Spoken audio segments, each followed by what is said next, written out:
Hi everybody, thank you so much for joining us. This is the very first Cookalong I've ever done. These are my wonderful guests this evening. I'm going to introduce you all in just a moment, but can I just give a quick mention to the charities that you've helped support tonight, who are Muscular Dystrophy UK. I'm the president of Muscular Dystrophy UK, and I had to do two because the other charity that's very close to our hearts, particularly at the moment, is the My Name's Doddy Foundation. Doddy Weir, the Scottish rugby player who has motor neurone disease and is raising millions of pounds for research and also to help improve the lives of people who are living with that dreadful condition. So Vodafone have got us all together here and they're supporting this, and I am going to introduce you all as we kind of before we start cooking.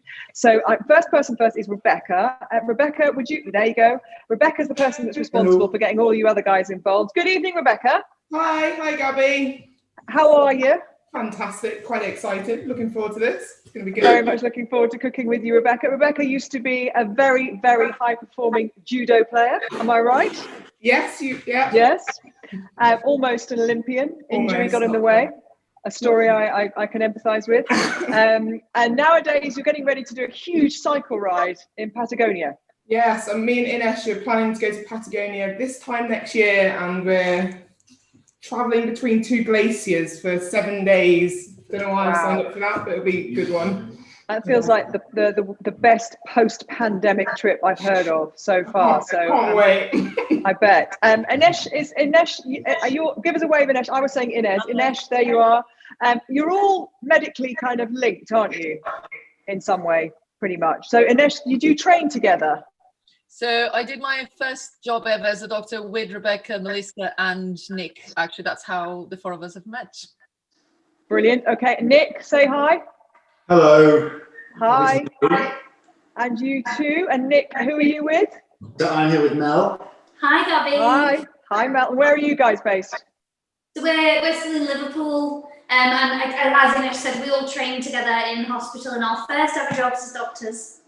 Fantastic. It feels appropriate actually, because both my charities are medically related, so it feels great that we've got doctors in the house, so to speak, tonight. And I was going to say top right, wearing the resplendent pink hoodie in the middle of my screen is Margaret. And Margaret, how are you, Auntie Margaret? Everybody's got an Aunt Margaret, haven't they? Usually the favourite aunt. Nice to see you, Margaret. And finally, Megan. Megan, how are you, Megan? I'm fine, thank you. And what's your speciality, Megan? So I'm in geriatrics, so I'm here. Right, okay. Alpha from university. Have any of you had any of your hospitals or any of your places of work had vaccinations going on today? Yeah, started today for us. How exciting. Cameras and everything were out for them. This blessed little old dear was just like, what's happening to me? I'm surrounded by people. You are completely used to all this. Right, we should get on because you're probably really hungry. And I see you've got a little bit of fevertree going on as well. A little bit of gin and tonic action over there, a bit of red wine over there. I'm just going for the lime one at the moment, but we need to start cooking now. Yes, thank you very much. Thank you.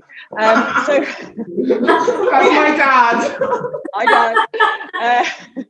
So you've all got your monkfish tails, and some of you have marinated, some of you haven't. They're marinated in lime and turmeric. And if you can do that a few hours before, it just adds a little bit of a zing to the whole thing. But if not, it's not a problem. And you leave that in the fridge for a few hours, but get it out now and ready to go. The first thing you're going to be doing is chopping up your onions. Have you got your onions? Get your onion out and start chopping. I cheated a little bit here because my eyes water really badly when I chop onions. And I practiced this recipe last week and I was literally mascara down my face. So I've chopped up a few of my onions already. And I've also put my rice on a little bit before so that I could talk to you all while we're cooking. Is it worth starting the rice then? Yeah, if you've got two people there, it might be worth just getting your rice going, because I like brown rice. I like cooking brown rice. I think it's supposed to be healthier for you, but also you can't really screw up brown rice. Doesn't matter, you know what I mean? As long as you've got some liquid in there. And put a little bit of the coconut milk into it as well with the water, and maybe a stock cube as well, just to give it a little bit of an extra zing. So if you've got your onions going, so you want to be chopping your onions, your garlic, and your green chilies, because they're the first things that are going to go into the pan with the ginger as well. Did anybody has anybody had this kind of monkfish curry before? It's the first time I'm having monkfish. I really like a monkfish.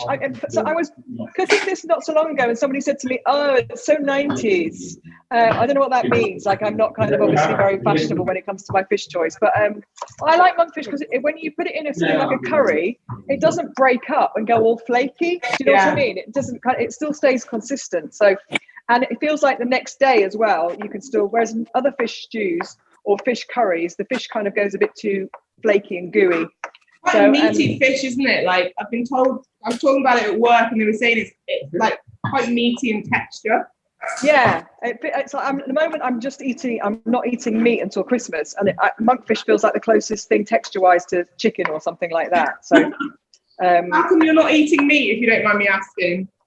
I think this time last year, I'm so busy with work at the moment. I've got like about 4 live matches and Sports Personality of the Year, and I don't know, I just feel sometimes I can get a bit sluggish when I have too much meat. So just kind of feel a bit cleaner. Do you know what I mean? When I get towards Christmas, I feel a bit cleaner if I have, and also normally at this time of year, you see, we're all going out and drinking and going to parties. So that's why I normally do it. But at the moment, I'm not going anywhere. Don't know about you, but I'm mainly here. Oh, Gabby, have a drink. Have a drink, do you say? My eyes. I know, that's why I did it earlier. Surely one of you should be able to explain to me, as medically trained people, why some people like me are really badly affected by the old onions, and other people don't seem to be bothered at all, do they? I honestly don't know. I think I'd just Google it if anyone ever asks me. I don't know. Why your eyes water? Yeah, why do some people's don't, do they? Some people's just don't seem to. Okay. I used to wear goggles, but today I've got Alex to do it for me, so I don't look like quite an idiot with goggles on while I do it. You're supposed to run your wrist under cold water, aren't you? It's supposed to. I think that's to lower your blood temperature, isn't it? Or lower your temperature. If you freeze them first, and then you try to cut it, it doesn't make you water. It doesn't make you water your eyes. Freeze the onions. Yeah, freeze the onion first, and then chop it. Okay, that's a bit late now, but thanks. Well, did you manage to get curry leaves? I didn't get any curry leaves today. They didn't have any in my supermarket, so I'm going to just whack some coriander in there. But I mean, obviously, dry ones. You got some dry ones. All I got was dried. They normally have them, but I think we're all starting to see the effects of kind of distribution being affected by certain global economic issues that might be happening on the. Did you hoard anything? I've got to ask. Did you hoard anything when the first first wave came? Did you hoard anything, or did you be good? No, I didn't. I genuinely didn't. The only thing I did was I froze. I never freeze meats and fishes, and I did freeze a bit of meat and fish. Yeah. And I'm not really a baker, so I didn't really go out and buy loads of flour or anything. Did you not do the banana bread thing? I think I'm the only person left in the country who didn't bake banana bread. Yeah, I feel a bit. I didn't either. I didn't either. You didn't? No. We've chopped the onion. What do we do next? I've forgotten. So you've got your onion, your chilies, your garlic, and your ginger are all going to be going into the pan at the same time. So you're going to be cooking, chopping up your onion, your ginger. How much garlic? I do like 3 or 4, but you know, as in cloves. But it depends how garlicky you like things. I cheated. I thought I'd bring garlic paste in case. Well, I just discovered garlic paste at Waitrose. I'm sure it's sold in other supermarkets, but it is quite an amazing cheap thing, isn't it? I'm a little bit got a bit lazy actually having that around the house. I love ginger. Anybody else a bit of a ginger fan? I love ginger. Very much. Oh. And I'm thinking what we actually add it to quite a lot of cocktails. Ginger. It's really nice and refreshing. You did what with ginger? Cocktails. Oh, nice. Alcohol. The ginger beer, that's my favourite. Yeah, I think I might go ginger beer next, actually. Have you got alcohol mixed in with your ginger beer? Pardon? Have you got any alcohol mixed in with your ginger beer? We've got a lot of alcohol. I've got a huge alcohol collection. So when I went travelling, I used to come back with like a different bottle from every country. So I've acquired quite a lot of alcohol over the years. This one's, we're doing Kraken this time today. There you go.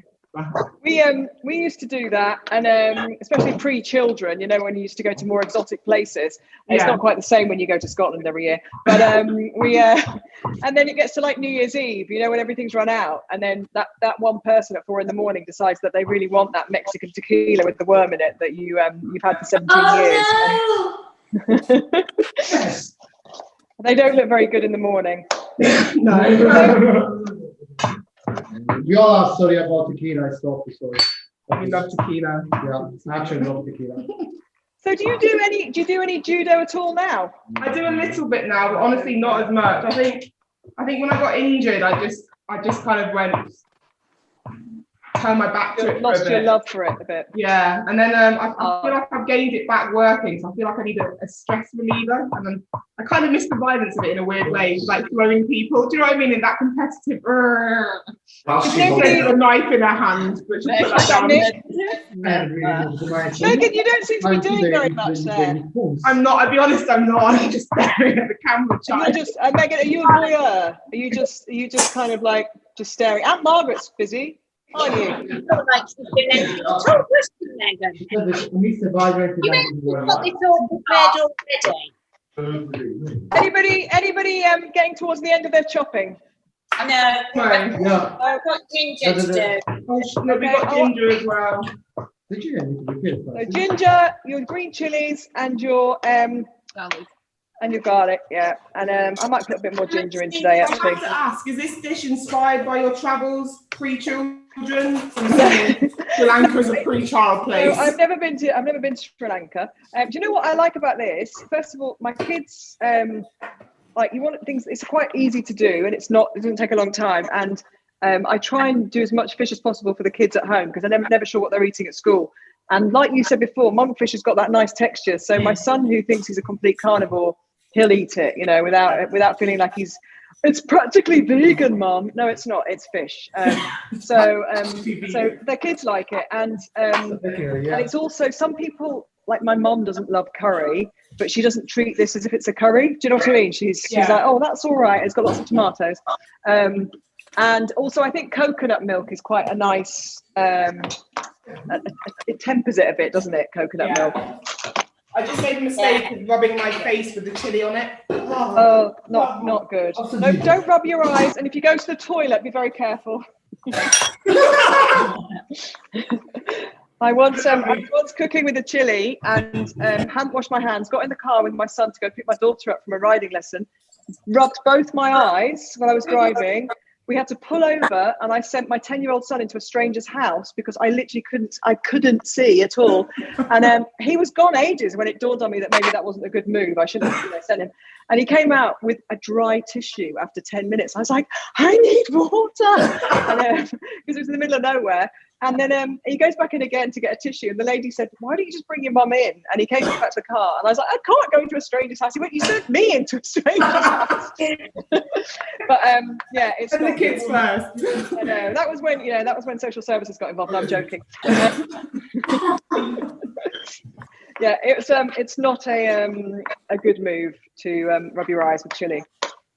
So are you all quite adventurous cooks?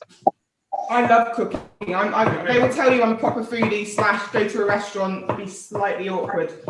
Slightly. It's embarrassing in restaurants. I won't go for dinner with her anymore. Why? What does she do?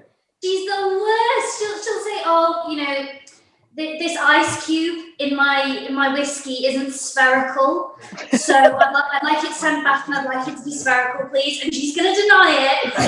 I'm denying it. True. And that is a genuine thing that actually happened to us. And I'm sat there in the ultimate shame thinking, why am I out for dinner with this person? Oh my gosh. She's just got good taste, but she's not afraid to ask for what she wants. She knows what she wants. That's what it is. Sounds like, yeah. That's sometimes entirely unreasonable, but I think sometimes That's wine for you too. you cook a lot and you know how to cook. Sometimes when you go out to eat, then you think, well, I could do this better at home. This, if you don't Exactly. so then it's hard, isn't it? If you're and I think as also since we've been cooking so much more in lockdown, the restaurants are shut. You become even more fastidious about, I'm making a real effort now. I'm going somewhere. I want it to be really special. But not spherical ice cubes. No, maybe taking it a bit far. Yeah, maybe taking it. Is everybody up to speed? Yeah. If someone says we're happy, yes. I'm not actually helping very much here, I'll be honest. You're going to need your groundnut oil or nut oil, whatever you're using, and your pan ready, because that's when you're going to be heating up your oil. We went away from the nut oil because Alex might blow up like a blowfish. He's allergic to nuts, so he's not going to avoid that. So what have you gone for? Just a dish, or is it? Yeah, I'm just using a kind of pan like that. That's kind of quite like a deep casserole-y kind of pan. But if you've got something that's deep-sided, probably is best. Yeah, I've got a wok, or I have a. Yeah, I think a wok will work. I've never used a wok for this, but I think a wok will work. I'm going to put. I've got an Argo, which is a bit of so heat-wise, I would say once you've heated up your oil, you're kind of going for a medium heat eventually, because you don't want your onions and your chilies and your garlic and your ginger to burn. But so it's kind of as if you're making something that you've obviously got onions involved with, you'd only do it on a kind of medium to high heat at the beginning. So when you think your oil's ready, let me know. Ginger's not peeled. Most of it is quite small. Was actually one part of it. So do you all work? Because some of you are working in general practice, and some of you work in hospitals, some of you are working in specialist areas. So do you work kind of normal hours? No. If only. Good work. I like the way you asked that without your tongue in your cheek. I suspected I was going to get the answer that I got. I didn't think you'd be a 9 to 5. I think I've seen daylight since summertime. So have you not found that because of COVID, have they not kind of reduced, kind of your hours in certain areas and moved you around, or no? So you've all been doing what you do. We got moved around. I think most of us got moved or put somewhere else, or we ended up covering different specialties, but on our normal wards. But our hours, if anything, increases. But I think, Nick, you did anaesthetics, didn't you? So yours went like this. I was in intensive care in the first round, and we were obviously very busy. But then they were training other specialties to step up and do different things that they haven't done before. So everyone came together, and it was a horrible time, but it was really encouraging to see everyone pull together and work as a team, really, which is. And is it this time round? Does it feel as bad, or is it a bit more in control? I just feel very tired. I think we as a nation feel the same, but I think we all need a holiday. Yeah, that's exactly what I'm saying. I need to go away somewhere.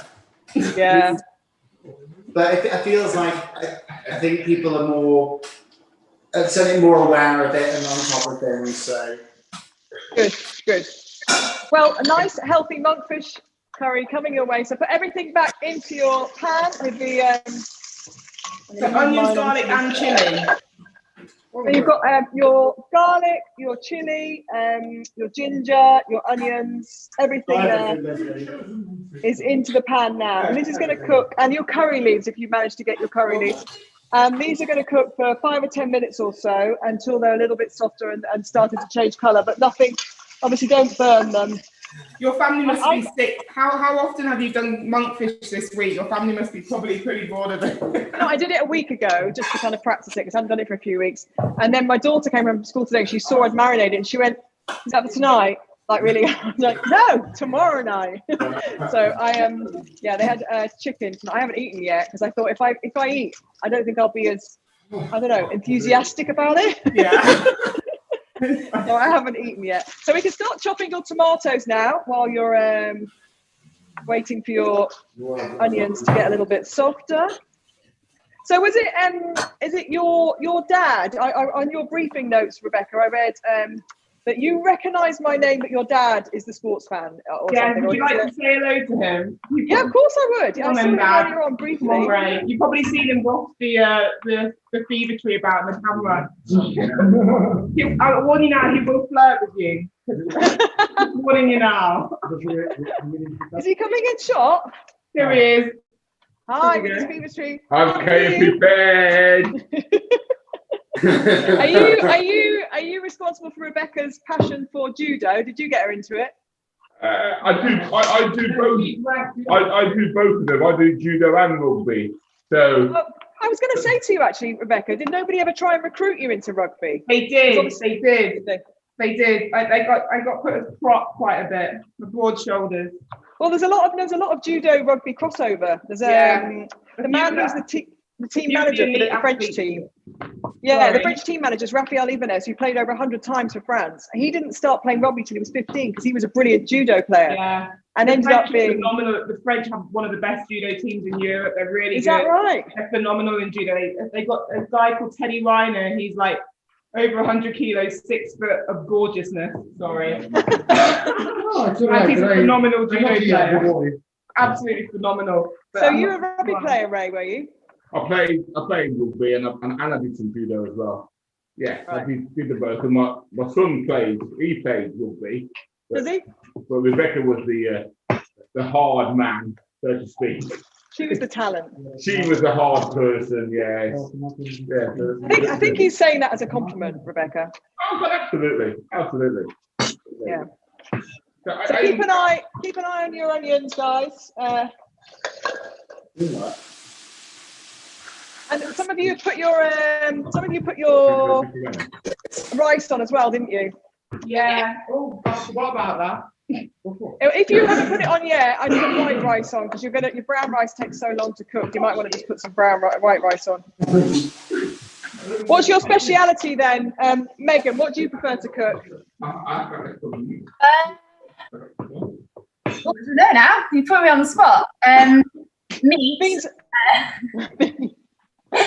Generally, when I was living with Telfer in university, we basically taught because I didn't really know how to cook chicken then, and she loves chicken, so got lots of tips from her on that. But yeah, probably more like Jamie Oliver type dishes. And who in amongst all of you is going to be cooking Christmas dinner this year? Nobody. I'll be cooking. Ray is. Is that because you're working? Are you on call, any of you? Yeah. No, actually. Not unless they change the rota. Right. Ruben, say hello. This is my rugby playing son. Come and say hello. He's just been in the gym. Hi, Ruben. He can't hear you, obviously. He's 15, so yeah. Close the door, Ruben. Bye. He's the reason I have to keep working because he eats pretty much my salary in food every week. He's like unbelievable. Gabby, Unbelievable. I've been there. Eat your salary in a week and the overtime and the petrol. Yeah. He has a steak or a tuna steak for breakfast, 3 eggs, and then he comes in having had his dinner at school. He comes in and then has his second dinner about 9 o'clock, and it's not. I don't know. Honestly, I feel like he's taking the mickey. What is he doing with all that? Gabby, have you played rugby yourself at all? Play rugby? No. Yeah. Have you fancied the idea? You know, Welsh tradition and all that. Yeah, I don't know. I was never. I think I'm a bit wimpy. I'd probably be a winger. She says with a husband who's a winger, who's just over there. I don't think I could get stuck in up front. I really admire the bravery. It's a tough sport. In true fairness, some of these wingers are really very tough. Yeah, no, I was being a bit facetious because I've got one over there. But these days, they obviously the job of a winger in kind of modern rugby is a bit different, isn't it, to what it was, say, even 30 years ago. But I've never. When I was at school, girls barely played football, let alone rugby. I mean, we could, You were a gymnast, weren't you? Yeah, I didn't do that at school though. I did it outside of school. My school we were lucky if we got a netball team together. We didn't even play hockey, and Wow. there was barely any school sport. We unfortunately, I went to school in the 80s when there was a lot of teacher strikes, so all the sport got cut, and so we didn't do a lot of school sport, which was a shame. So I think it's Margaret, my mum was saying you had a really funny PE teacher who hated PE. No, I don't. Well, I don't know if she hated PE. I just think she didn't enjoy being a PE teacher. She was a gymnast, actually. She was a gymnast, and we did no gymnastics in the school. We did hockey in winter. Our school was useless. Like, losing 16-0 was actually almost a victory. Mary played on the school hockey team, so she's probably indignant with that comment. But in my year, 16-0 was a good score. Yeah. I have to say, Margaret, I take exception to the fact that we actually managed to draw once, and it was a celebration. There's a cast of thousands here. Guys, I just realised we're supposed to be starting to get all our spices and herbs together, and I've just realised I haven't pulled out my cardamom pods. So I'm just going to my pantry, which is over there. I'll be 2 seconds to get my cardamom pods. I'm just with you. I'm just getting my cardamom pods. There they are. Right, if you want to start getting your, you need to crush your cardamom pods. Make sure your onions aren't burning, as mine almost are. Get a few cardamom pods out. How many do you need? You need, I think it's 3. Let me double check. Yeah, there's 3 on the recipe. Yeah, 3. I just put 4 in, but you know, that's what I like about cooking compared to baking. What I like about cooking is that if you do put 4 cardamom pods in, it's not going to spoil it. Whereas baking, it's such an exact science, and you're kind of. So my neighbour, one of my neighbours is Mary Berry. And she had us around for dinner, and then she came here for dinner, and yeah, I didn't bake for her because I didn't think there was any point. So I didn't make her anything exotic. I made a slow cooked lamb with a really nice fresh mint sauce, and I did a kind of beautiful potato dauphinoise, really traditional kind of, you know, I thought traditional food. And I made a cheesecake for dessert, and she said that it had a nice crisp bottom. And but she didn't look that impressed by my offering. She made an apple tartane thing when we went round to her house, which was just, it was a thing of beauty. I didn't want to eat it; it looked so gorgeous. But she's she's left the village now. Hopefully not because of my cooking, but I'm still dining out on cooking for her. So you've got all your herbs. You know what you've got, don't you? You've got turmeric. You've got a teaspoon of your fenugreek seeds. I'm mixing all mine together in my pestle and mortar. Your cumin seeds. My husband's got the Man United game on the background. You can't hear it, can you? No. Can you hear my parents playing cards? They're playing in the back. Oh, that's so sweet. Do they play cards every night?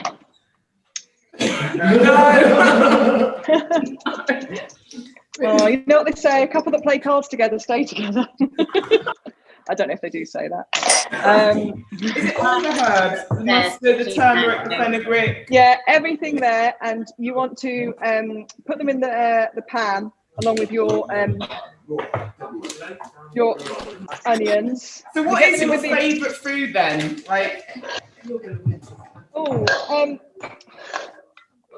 really, I find it really hard to say one thing because it's about mood, isn't it? Food, and you know, you feel like something, and then that meal is the perfect thing for that day. I do like doing Christmas dinner. I do like that whole kind of tradition, you know, the whole turkey and everything. But I couldn't do stuff like that all the time. I really like healthy food, so I do like cooking with vegetables a lot and making things like vegetable curries or you know, vegetable broths and soups. At this time of year, I find I'm quite seasonal. I like making broths like fish broths and things like that, and soups. Do you grow any veg?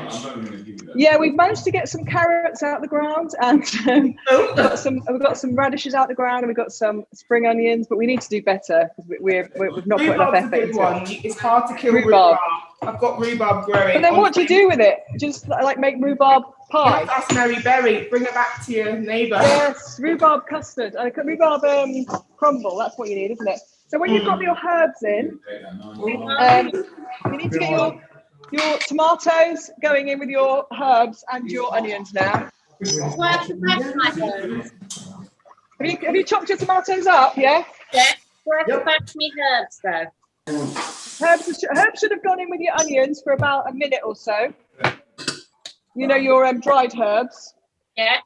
And then after about a minute, when they've mixed in together, pop your tomatoes in, okay? And then at this point, we're going to add in the tamarind. Have you managed to get some tamarind paste? Mary, where's tamarind? Yeah, a bit of tamarind paste. And you want about 300 mils of your coconut milk. I'm actually going to put in a whole thing because I'm making a bit more quantity-wise.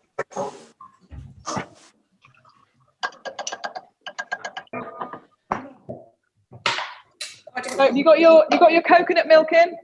No. Almost. So when did you discover that you had a nut allergy? When I was 18. 18. When I was 18. Well, when I was 16, I had like my first allergic reaction. When I was 18, I went like for a football match. I was like with my mates playing football, etc. And at one point, like I blew up, so I decided like to do what's it called, a scratch test, and I've been found allergic to a lot of stuff. Peaches. He's allergic to peaches. To apples. Oh No, no! I'm allergic to apples actually. And apples. I think allergic to peaches and apples. That's such a shame. Well, do you know what? I empathise because my husband's gluten intolerant, and lately he's started other foods like he can't. One of the reasons I'm cooking this now is he doesn't think tomatoes settle well with him anymore. So that is really a bit of a nightmare when it comes to cooking. Yeah. So tomatoes and red meat he's finding difficult as well to digest. So it's quite, when you're cooking for somebody who's got a few intolerances, it does pose challenges, doesn't it? It's a challenge, let's say. But it's not insurmountable. It's just, I think it makes you realise how lucky you are that you can eat everything. Do you know what I mean? Yeah. That nothing really has an effect on you. So, yeah. Yeah, because of my old job, like I have to try a lot of drinks every day, and that means like you need to try a lot of ingredients as well. Yeah. One time, like I tried for the first time, I like the dragon fruits. So I was in the hospital, so it was like, yeah, it's not the best thing, You need to get your tomato. Are they your tomatoes? They should be in by now. Oh, sorry. Okay, so get your tomatoes in. So at the moment you should have all the wet ingredients going in. Your coconut as well, or? Say that again? Coconut milk. Coconut milk, and if you want to do all coconut milk, or you could do a bit of coconut milk with water, you need about 400 mils of liquid in there. So you can either do a whole thing of coconut milk, or you can add a bit of water in. I'd like to make it quite creamy, so I'm putting all coconut milk in this. How's all the rice going as well? I think mine's nearly ready. Excellent. Just keep your eye on the rice. Although I honestly don't think you can actually ruin brown rice. I think it's impossible to overcook brown rice. It's always got that lovely graininess, hasn't it, to it? I'll tell you what I'm not doing, which I normally do when I cook. I'm not cleaning up as I go along, as obviously that would be rude. But I've realised how I've become a much tidier cook these days, because my husband used to complain that I did the cooking and he did the cleaning up. And he used to say that I deliberately made it like a bomb site. It was like kind of a disaster. But I think as you get older, you start to just automatically clean up as you go, don't you? And well, I don't know, because I'm very young, but I'm old. So you're going to open the tamarind paste. What about it? I can't open the tamarind paste. I can't. Here, pass me it. Pass me it. I'm going upstairs to get Sir to open it. Yeah, I've opened up. Oh, never mind. What's she going upstairs for? Is there somebody? Her husband's gone to open the tin. Bit of muscle behind the opening. So at work, do you find that you, because you're so busy, are you not stopping properly to eat at lunchtime, or do you always make yourself have food to get through the day? Is it quite hard to eat well? I think when you first qualify, you often skip meals, but then you realise that actually you can't do that. It's not, no. So do you cook stuff at home and take it in with you, or do they have nice food in the hospital? I'm actually quite spoiled. My boyfriend tends to make me a sandwich every morning. Oh, that's nice. During the first lockdown, everyone was a wave of like massive kindness, and those businesses and local restaurants sending me food. But it saved me because I'm terrible at making food. I always forget. So. Yeah, I'm a good friend to the guy called John Vincent who owns Leon, and I helped him kind of meet some procurement people at hospitals because the Leon were giving food to, well, they started off with St Mary's in Paddington, and then they wanted to go kind of national and do it all over the place. They were doing a lot of that. I think a lot of local restaurants were really good at that, weren't they? At getting food in, and it was so kind. Yeah. Really boosted morale. And how did you find the Thursday clap? Was that a lovely thing? What? How did you find the Thursday clap? Was that something that kind of was quite an emotional when you ever heard it or saw it? Was it quite an emotional thing to witness? I think. You go now. I think the first, for me, it was. I think most of them I was actually in work. It was always at handover time. It was always when we were handing over to the night team, or we were the night team coming in, and there was always a massive assembly of people in the car park, and sometimes you were in the middle of a really busy shift, and you were rushed off your feet, and you just heard this like tidal wave of noise, and sometimes it was lovely, and sometimes you thought, that's nice, I have not got time to appreciate this right now, I'll have to think about that later. But I mean, our neighbours did it next door, and it was kind of like, it was almost nicer coming from people that you knew. Yeah. Saucepans banging away. Yeah, that was lovely actually. I think it was. I mean, I think on our little road, we're quite rural, but we've got quite a lot of houses, and I think it was almost as much for everybody. Everybody came out, and of course they were appreciating the NHS, but it was almost like a relief to see people, because you just weren't seeing people, and you were like, hi. And then, because you kind of, that was one point where I thought, nobody on this road works in, medicine, and nobody can hear us, but hopefully the sentiment is kind of, what was important, that everybody felt the nerve. Yeah, I don't know about everybody else who's medical here, but I didn't take part in any of the claps because I felt a bit like I was kind of taking my own applause. I just lurked at the window and listened in, but I don't know if anybody else did the clap, but I felt too embarrassed to do it myself. Did you say that again, Megan? I felt quite weird about it too. It put it in my eye and it was really sweet, but then I felt clapping when I was a doctor. That's a bit weird. Yeah. Did you all always want to be doctors? No. Yeah. No. I thought it was something that was so difficult that you had to really want to do it. Otherwise, you can't just fall into it. It's not like just falling into kind of being, I don't know, a hairdresser, or falling into something kind of, with less less time to qualify. You've got to spend so long doing it. How do you just end up doing it? I think I fell into it. Did you? I think, when you realise how much of it is, it's human interaction and talking to people, it's a lot more relatable a job than people appreciate. It's not just the core science and everything. You get to just talk to people as your job, and it's really fun. And some medicine at the side of it as well. But and you're an anaesthetist. Yeah, I'm an anaesthetic trainee, so I'm working in medicine at the moment. So I've been on the cardiac care unit today. It's been really fun. Education.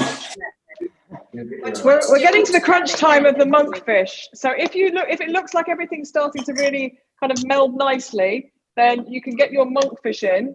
Is it supposed to be chopped up, or is it supposed to be whole? Oh yes. When you marinate it, I chop it up first. If you haven't chopped it up, chop it up. I've got it in like there you go. That's mine. Because I put a lot of turmeric on it, so it goes quite yellow. Chunks, yeah, that's the word. Chunks. That's the technical word. I've trained for many years in culinary arts. Anatomy. That's terrible.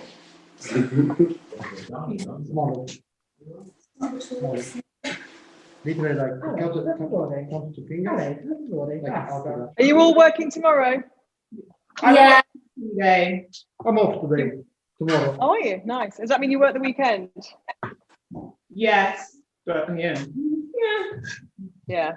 I'm working the weekend. I work the weekends a lot in what I do. I do.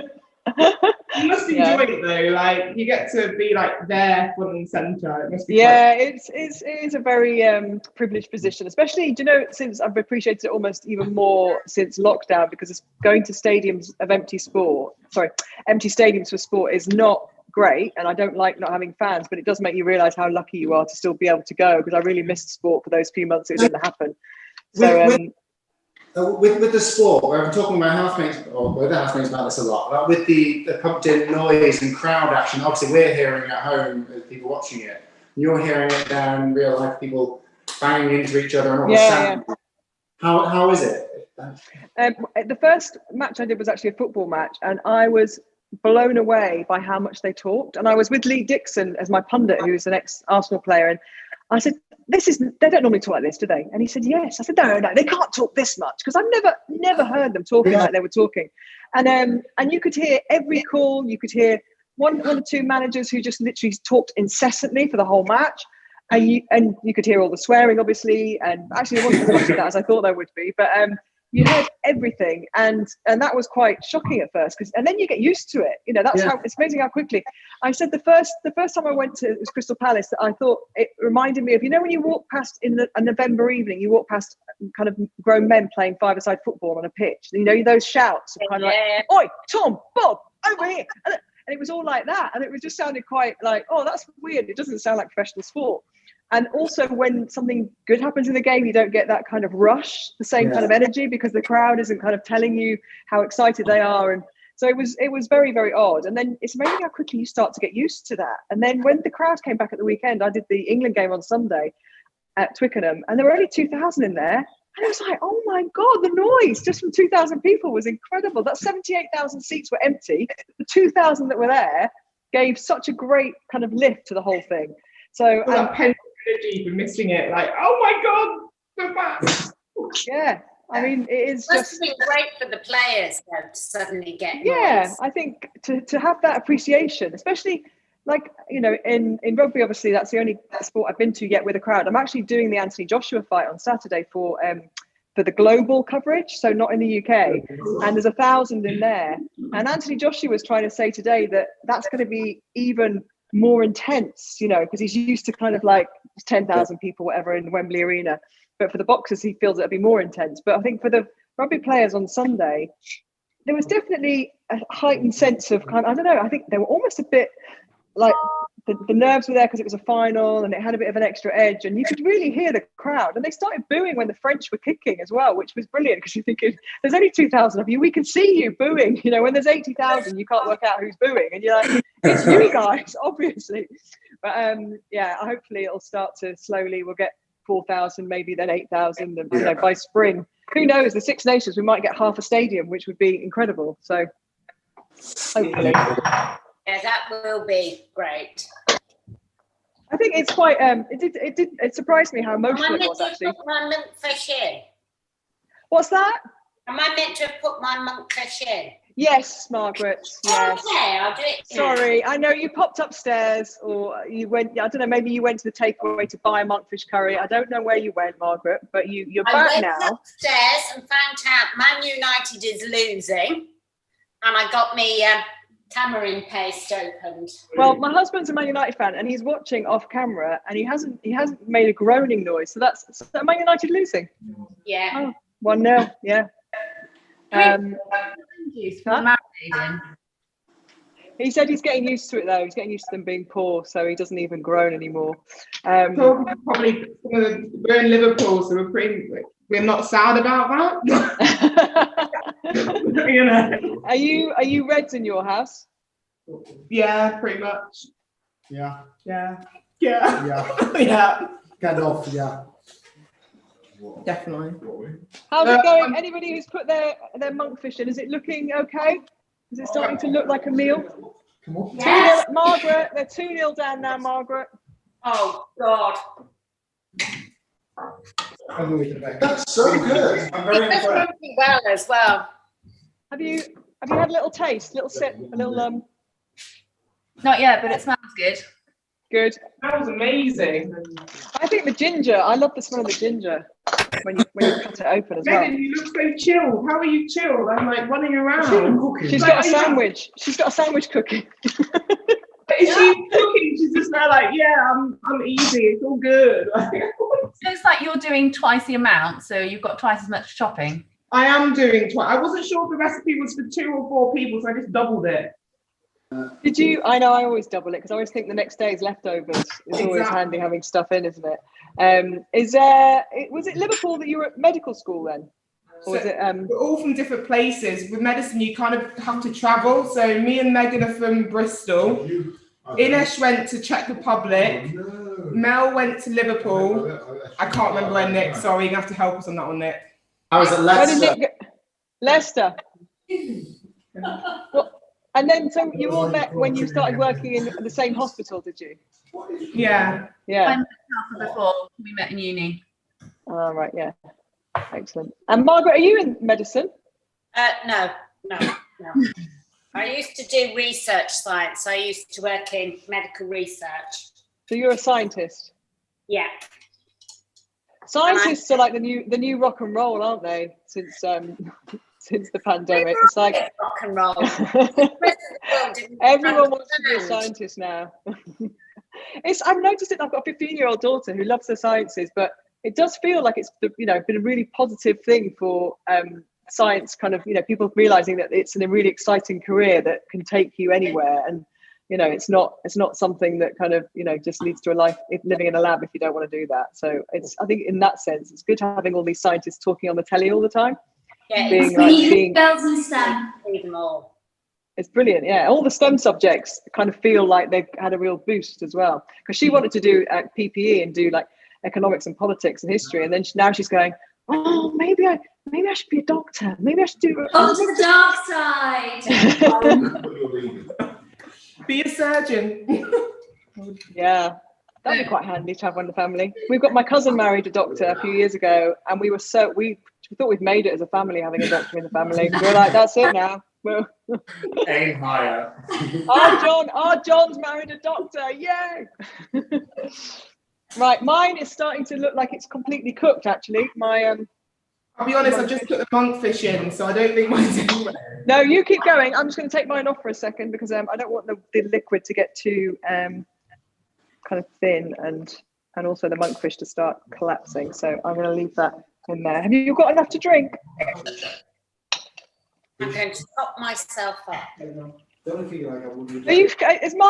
going to be eating with you, Margaret? Have you got somebody to? Well, I do have a husband upstairs. So he'll come down. Manchester United, but whether Exactly how that's going to work will be interesting. Was he the mysterious can opening man? He is. I'm with you. I'm going to try the Sicilian Red Blood Orange Soda. Just on its own, I think. Oh, that sounds great. So, have you ever had what's your favourite dish to cook, properly? Do you know what I mean? Yeah. I would say there's do you know the chef or the book Ottolenghi? Do you know Ottolenghi? I've got it on my shelf. Yeah.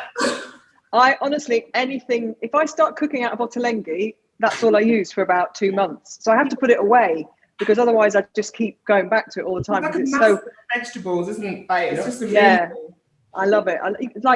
I suddenly start using aubergines all the time, or I kind of get into something and then do it to death, and then I have to kind of move on. But I love that for entertaining, all those recipes, because you can make big plates of food, and then because I love that whole kind of picking off plates and everybody having a bit of this and a bit of that, and it almost disguises vegetables as well, doesn't it? So people don't realize they've had loads and loads and loads of vegetables, and so that I would say those are the kind of things I like cooking the most. I'm not very good at things like pies. I make a fish pie, but I'm not very good at I don't do pastry, back to the baking thing. So I would I'm not very good at that. And I didn't really grow up with that kind of household. Do you know what I mean? Where people baked. So I think you end up learning kind of what's around you, don't you?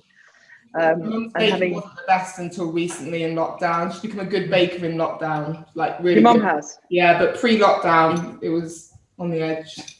I'm getting. I'm not very good at dessert, really. I'm getting evils now. If you only can see the look. If you only can see the look, seriously. I don't think I'm getting a single loaf of bread for the rest of the year. I forget to make. I have dinner party. I've had dinner parties in the past where I forget that people expect dessert. So you get to that point in the evening where you go, they're all looking like something's going to happen. Oh God! So I like run to the larder and pull out like some peaches and pour some cream over it. Because I'm just so rubbish at pudding. So I learned to make a really nice chocolate mousse with avocados and banana and stuff, and then that's an easy one you can just put in the fridge in some little kind of nice glasses. And it's very 1970s, kind of Abigail's party type thing. But yeah, I'm not. I love you, Gabby, because I'm the same. Dessert? What do you mean? Yeah, have a bar of chocolate. Have some fruit pastels. There you go. Or do you want some sugar in your tea? Have that. My mum is a massive chocoholic, and she always comes to this house. It's like, "Where's your bloody chocolate? There's no chocolate. Where's your chocolate?" And I'm like, "Oh, I haven't got any chocolate." And she literally like pulls the cupboards open looking for sweet things. And when I worked for Sky, some guy had sent me some chocolates in the post. Like, we didn't know where these chocolates were from or who this guy was. I brought them home from work, intending to throw them out. You don't know where these chocolates have come from. And she didn't mind. She ate the chocolates. It's like, Mom, I don't know where they've come from. I don't care. It's fine. Yeah, the chocolate. So no, I haven't really got a sweet tooth. So apart from alcohol, that's nice. That's loaded with sugar. As they say. What? Yeah. What's the weirdest gift you've got then? Like, you must have had what random things people send through the post. Yeah. When I was, see, nowadays people don't even bother writing letters, because they could just text you their immediate feelings that you've let them down by not having their team on Match of the Day first, that kind of thing. So, so people just tweet you, don't they, and stuff. But when I was at Sky, when I first started out, I got sent a pair of tights by a gentleman. Okay. I've been sent sachets of coffee. Not very nice tights, no. Not particularly, 60 denier. Nothing very sexy. Practical, nice tights for winter. Yeah, I think he might have just found them in a vending machine or something. I don't know. And yeah, never been sent anything that I wanted to particularly, keep like that. But although a lady once knitted me a hat with all the emblems of the Six Nations on it, in the rugby. I mean, it looked like a tea cozy, and I wasn't allowed to wear it on air, but it was a very sweet thing, and she'd actually done it herself. She'd knitted it herself, which was quite nice. But yeah, we're not really, I don't think we're really supposed to wear gifts on air. I think you probably get a lot more texts and tweets saying, "What are you wearing?" More. Yeah, exactly. Yeah, which you get anyway. It's amazing how people have got that kind of immediacy where they can just tell you what they think. You two doing all right there? Are you on champagne now? Yeah. They're on something, can't they? It's a Tuesday. Yeah, it's a Tuesday. What else? Yeah, I mean, it's wow. How's everybody's monkfish kind of got going? Is it all looking okay? Yeah. Is the wok working okay, Aunt Margaret? Yeah, it's working really well, and it tastes delicious. Oh, good. It's almost cooked. Yeah. I think it needs a bit more salt, actually. My husband's actually a cheeky little god. He actually scores dinners for me, so I know how he ranks them. Wow, that's and quite he actually harsh. thinks it's acceptable as well, which I find. I've quite got him out of the habit, so I can tell whether he likes something by what score he gives it. So does he do that every night, Margaret? He scores you? If it's new, he'll tell me. So anything with tinned tomatoes is an automatic 6. In other words, if he doesn't like it, don't do it again. Okay, cool. There's some dishes that I absolutely love, and he goes to me, I don't like it. Yeah, I know, darling, but you eat it. And I really like it, really, really like it. So, and I cook. You eat it. Yeah, you don't. So, yeah. But does he not cook because he can't cook, or does he not cook because he can't be bothered to cook? Second one. Yeah. But in saying that, he's going to have to clear up after me. Yes. Well, I think that's the deal. That's the deal. If you don't cook, you have to clear up. You see, obviously Rebecca's, she's doing both at the moment. So Rebecca, what is your favourite dish to cook then? Oh, food. Human garbage disposal is what I am. I just take anything. Chicken, I just said. Pardon? Chicken. Oh, I'm trying to eat less meat lately. I'm trying to be more environmental, so that's why I had the Ottolenghi book. I'm trying to think. Yeah. Oh, yeah. Probably Parmigiana. Parmigiana. It's like an Italian dish. So Alex is Italian from Sardinia. Oh, lovely. I went. They're like the Welsh of Italy. I like to think they call themselves Sardinian. They're not Italians. They're Sardinians. They have a lot of sheep. And they have a lot of sheep as well. But anyway, like they have some amazing dishes, and one of them's like an aubergine layered dish with tomato ragu. It's amazing. Actually an Italian dish. Yeah, it's amazing. So very nice. Yeah. That's nice. Oh, I love those. Lasagna, but made like with aubergine. Yeah. So it's actually got that kind of thing. Those kinds of meals that you kind of like, those really heavy, hearty Italian kind of, frothy pastry dishes. When you've like done something outside in the cold, like outdoor swimming or running or something like that, they're the kind of things you want, aren't they, on a winter? Actually, I haven't cooked a lot of Italian food lately. That's a thought. Recipes if you want. Thanks. Send them through. You guys aren't going to be able to taste your food because your alcohol consumption now is onto your second bottle, so you're not going to even know if it's any good, are you? You're just going to be like, it's fine. It's fine. I like to think that it lubricates the process. It's only going to help. Yes, but actually you get kind of that alcohol hunger later, don't you, as well, where you start to get kind of like you want to really eat something hearty. So it's a good healthy dish rather than having like a takeaway or something, isn't it? So, I've never had monkfish before, so I'm quite excited. How exciting. First time for everything. Is everybody's rice okay? Yeah. And how are we? Where are we on the monkfish in terms of plating up? Are we quite close? Pretty much. Yeah. Gabby, is it meant to be super thick and creamy, or is kind of? I mean, ours isn't greatly thick. No. That's why I like to put the full. So I'm trying to give you the consistency here by showing you. It's not like It's quite watery. Okay, we're there. That's good. Yeah, it's not. If you want to make it thicker, like you could get coconut cream as opposed to coconut milk, but I think that's not as healthy. So, I'm going to put some rice on my plate. Getting the plates out. And then. Margaret, apparently they're all over Man United, Leipzig. It's not looking good. Okay. I couldn't get the curry leaves. I'm putting up a little bit of so that's what my plate's looking like at the moment. I haven't got a lot of the extra sauce on it, so I'm going to put a bit of sauce on the sides.